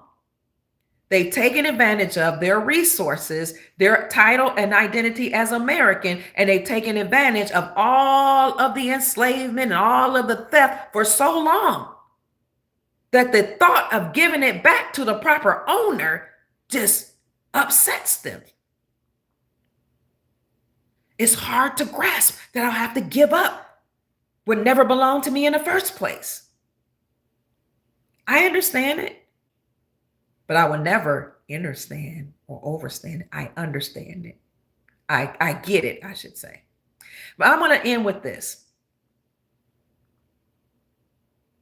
Sister Janine, our chat moderator, sent me something, and I'm going to present this to you. It was a video of a brother asking a guy. He said, let me ask you a question. And I want to ask you this. If a Black man stole a car from your mother and then gave it to his brother, does that make that car his or his brother's car? A Black man stole a car from your mother and gave it to their family member. Whose car is it? Is that the Black man's car, or is that still your mother's car? And then the Black man takes it, give it to his brother, and then the brother dies and he gives it to his brother's child. Does the car belong to the brother's child, the brother, the Black man that stole it, or does the car still belong to your mother? And then if that person dies and they give it to their child, and that person dies and they give it to their child, whose car is it? Is it now their car? Is it the Black man's car? Is it the Black man's family car? Or is it your mother's car? You see, just because somebody stole something and gave it to somebody else and then gave it to their children, and all their generations doesn't mean that the car now belongs to them. That car still belongs to the person from whom it was stolen. So now we come into a time period where everything has to be returned. We command it to be so, therefore it will be, and it's happening in real time. So now what people need to do is start to plan ahead, because everything is going to be returned. Whether it happens today, tomorrow, 100 years from now, it's going to be returned. We're commanding our stuff back, and the government can no longer hold on to the land that it confiscated from the indigenous people. Their time is up. They only have leases for a certain amount of time and agreements. And according to universal laws and world laws, international laws, they can't hold on to stuff that don't belong to them. Their time is up. It has to be returned. So people need to start planning and think about where they're going to go, how fast they're going to go home, because they're getting up out of here. You ain't got to go home, Trump said, but you got to get up out of here. And these people that came here illegally and some even legally are saying, I'm not going home. So other countries have stepped up and said, oh, but if you don't go home to the land of your ancestors, we'll take you. Because you got to get up out of the lands of the indigenous people here in America. And so now that these other countries have stood up and said, we'll take them. Now people are saying, oh, that's okay. I can go home. It ain't that dangerous. It ain't that far away. Because President Trump and the Trump administration, who are really being ran by and ruled by and governed by a military, some of whom are not human, our galactic family, galactic brothers and sisters, they're now saying, you got to choose. Either you're going to take government benefits or you're going to get a green card, either or. And if you're already taking government benefits, you've made your choice. You got to go bye-bye. It ain't like they're saying you got to go to the moon, Venus, or Mars. They're just saying you got to go back home. But people have gotten so complacent, filled with such entitlement, and so comfortable with theft, whether it's identity theft, resource theft, energy theft, I don't care, organ theft.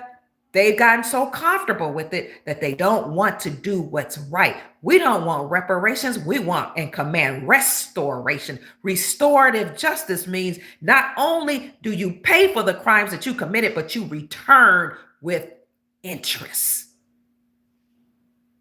You return it 7 times the amount of what you've stolen. And if you don't have that, then the least you can do is go back home. President Trump, Marco Rubio, the State Secretary of State, all of them are really not who you think they are. They're working on behalf of the gods that sprung from this lands. So everybody now has to take accountability, no matter where you come from, who you are, wherever you are on the sound of my voice, for where you are at this time, whether it's your fault or not. I'm not even blaming fault. Take accountability for your own life and for the life of your children and grandchildren, your posterity, and do something about it. Whether it be create a plan, have family governance meetings and teach them values, get back to a covenant agreement society, get back to some morals, values, and principles, and establish community so that we can thrive and work together. Everybody has to take accountability for their own life because, like it or not, America is not for everybody. This isn't the land for the home and the free. No, you can scratch all that. This is the home for the indigenous, autogenous people that sprung from the soil and anybody we agree to stay here. Because most of the people that are here, we did not bring or agree to. America is for Americans, just like Japan is for Japanese. But everybody has wealth, resources, or whatever in their own lands, or at least they can accumulate wealth in this time that we live in by taking what they have and rolling it over into hard assets and then putting those assets in trust so they can pass it down to their posterity. Things are changing. The reality has shifted. We've entered into a whole new reality, a whole new time period.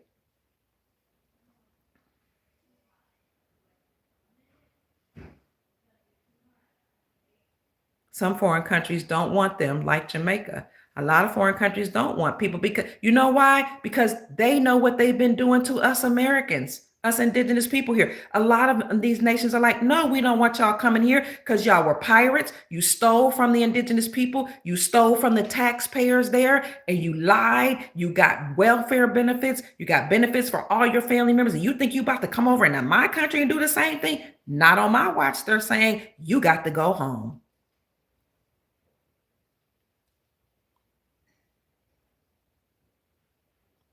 While they've been throwing us in prison, creating their prisoner pipeline programs, arresting our men on petty charges or for doing nothing at all, holding them, keeping them ransom.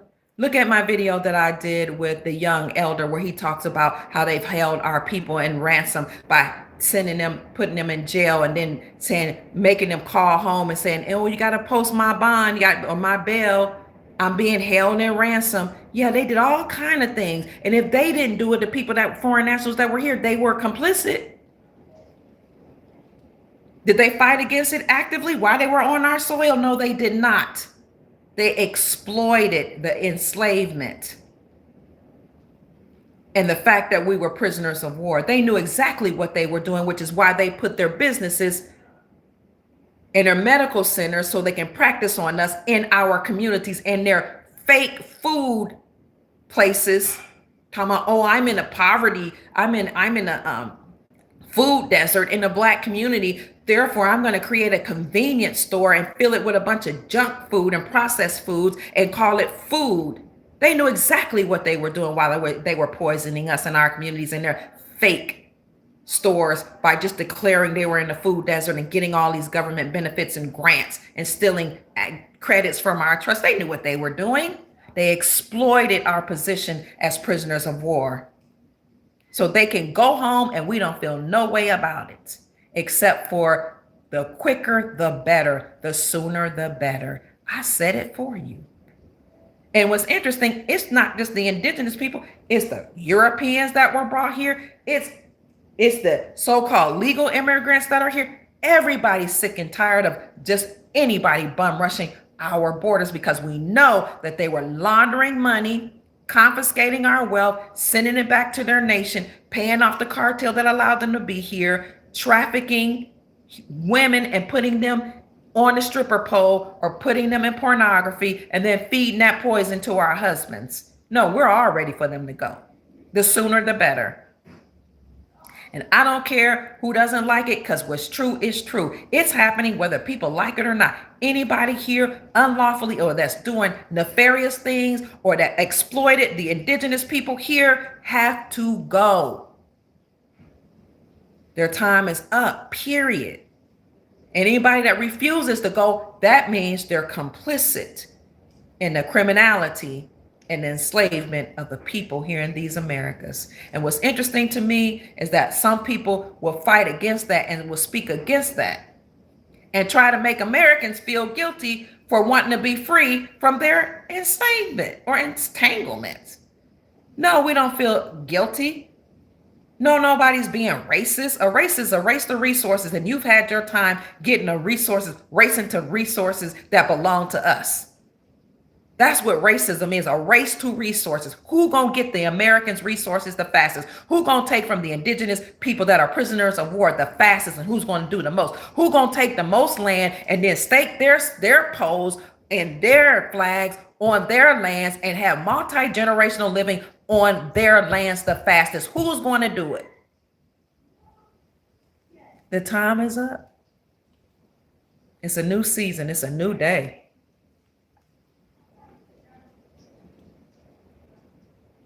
No, TSA doesn't report large cash. Large cash, somebody asked me in the comment section. They don't report it because TSA was complicit with the deep state and the Communist Party because they were all trying to do a number on us. Notice at Biden's so-called inauguration, all those people wearing red and gold, it's the colors of China, but not the People's Republic of China, but rather the Chinese Communist Party. The J letter in front of them, that's not the real ones, but the ones that start with the ZIONISTS. Those, all of them were colluding together. But pay attention to what's happening in some of these nations that colluded against us. And for the people that say, oh, the Jewish military migrated or merged with the United States military, I want you to consider that whenever somebody conquers another nation, what happens? You might overtake their military, you could unalive them, or you can allow them to be reabsorbed into your empire or who you are. So I have to look into that further to see if it was true that the two merged. But I know we're saving Israel for last because Israel is a fake country, the one that we heard of that's over in the Palestinian region. And those people that call themselves the true people of God, we know who they really are. They're not us. So they're not real. Unless they made it with us. Now they can mate with us and still be us. And they can present as being recessive or having recessive genetics. But if they made it with us, all they were looking for is having a little bit of us. That one drop rule that they told you, if you got one drop of black, it's a bad thing, while they were getting whatever drop they could, even if it was only one drop, because then they can steal our inheritance while still presenting as Caucasoid, but really having the blood rights to the wealth. Oh, we see them, but their time is up too. Because the people in power, they're not who they look like. They look like Europeans, but they're not. They're actually bloodline beings coming back to reclaim the lands and the resources and making covenant agreements to help other nations acquire and repatriate their resources back to them for their people. Everything that's happening is happening just the way it's supposed to, little by little, and then all at once. Family, my name is Dr. Kia Pruitt. I've presented to you information that will empower you when or if you have an abundance mentality. Because when you have an abundance mentality, it doesn't matter where you come from. You're going to want to do the right thing, the correct thing for you and your posterity. And that does not include stealing somebody else's wealth. Neither does it include exploiting somebody else's position as a former prisoner of war. But the prisoners have been released, and the sleeping giant has been awakened. We are the gods for whom we've been looking. And we encourage you to wake up from your slumber and realize that you are the gods for whom you've been looking. And as such, command all your wealth to be returned back to you and go back and get it. Create your own bank. Accumulate whatever you can. If you don't have anything to accumulate, look for a way to do it, or put what you have together so that you can make it. Because no man's an island. I see all these women that's out talking about living in their cars. Why are you living in your car? Where are those children's fathers? Oh, it's just me and my kids roughing it out. Send me some money. No, go to that child's father. Drop off that child to its father. And if you want to be out here alone, struggling in a car, that's on you. Why would you put your child or your children in that predicament?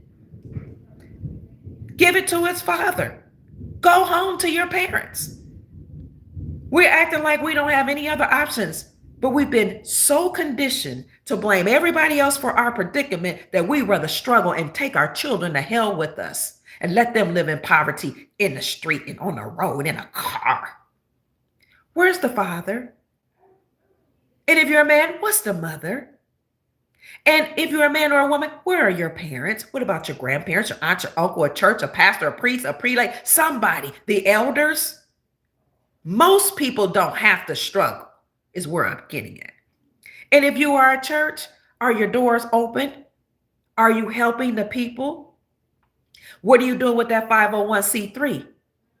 The grants that you've gotten, that some of them have gotten to open up bookstores and to have meetings with their Black Greek fraternal orders and their white Greek Masons. What are you doing with that money?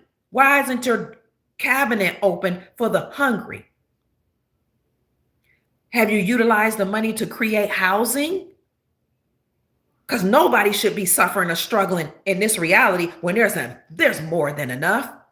We're just too haughty to go back home, too arrogant to say I'm sorry, and too individualized to understand and to know the importance of community. Why are our children suffering? Why are you living in a car? Some of you can go back home. I would encourage you to do so. Humble yourself. Apologize. Ask your mom for help. Ask your dad for help. Ask your husband to take you back. Ask your wife to take you back. And if that can't happen, give the children to the other parent. Society has taught us that only the woman can have the child when it took two to make it. What am I saying? I'm saying we don't really have to struggle like this. If you're out there struggling, some people choose it, and that's fine. Some people may not have any options. I'm saying a lot of them do. And if you're in a position where there's only you, find a like-minded person and agree to put your resources together, because a two-band cord is stronger than an individual cord. And where two or three are gathered in the name of your ancestors, the creator and the spirit of your ancestors will be in the midst and will help you come up with a solution for whatever problem you find yourself in. There's always a way around whatever reality these beings try to put before us. It first starts with knowing that you are God, knowing that you are the creator of your own life, and then commanding the multiverse, the universe, everything to conspire to assist you. I didn't say demand, I didn't say beg, I didn't say implore, I didn't say beseech, I said command, to speak with authority that everything must be returned to you. And when you start walking and speaking like that, it will happen. And you will then align yourself with certain people and energies that will help you get the job done. Because when the student is ready, the teacher appears. Here am I, and others will present themselves as well. My name is Dr. Kia Pruitt. I trust that I've said something to raise your vibrations and inspire you to create the most amazing, magnificent life that you desire and deserve. I'll talk to you later, family. On tomorrow, 10 o'clock a.m. Eastern Standard Time, I'm meeting with a private group about finances. We're going to do a financial report, a global financial report. We're going to talk about investments, and we're going to talk about how the rich use this whole life and other policies or insurance and other type of modems in order to not only generate wealth, but to pass down or transfer wealth. So I'll see you in the private group, 10 o'clock a.m. Eastern Standard Time. If you want to be a part of the group, hit that join button. We teach about wealth accumulation, family governance, and asset protection in the private group. It's a safe place for like-minded people who are looking for ways to pass down generational wealth. You don't even have to be rich. You don't have to have any money at all in order to create wealth, because you could go to a coin shop. Sometimes they give away old currencies, or you can get currencies for just a few pennies at a pawn shop, an antique shop. We talk about things like that. So more about that, 10 o'clock a.m. Eastern Standard Time. I'm getting ready to leave at 7:30. At 8 o'clock p.m. Eastern Standard Time, Chief Pontiac, also known as Chief Rod Hayes, will be on Drea Millen's show. I forget what she calls it. Drea's Driyah, and they're going to talk about the coming together of matriarchs, I believe. So I'll be there at 8 o'clock. Then remember, tomorrow, 10 o'clock, I'm not going to be on the show. I'm just going to be watching the show. So you can join me watching there. And then see you 10 o'clock a.m. Eastern Standard Time in my private group. Have a lovely evening, Cuba. It's good to see you. Hey, Jerron. Cuba says, I heard they stopped government churches from feeding and housing the homeless on their own property. The government did this. But they don't have to do it on their own property. They can do it in the name of a trust.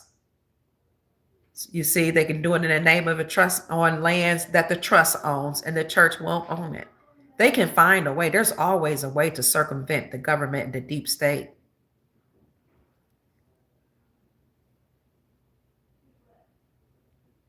Great news, somebody said. Great news. Things are changing. I love you, family.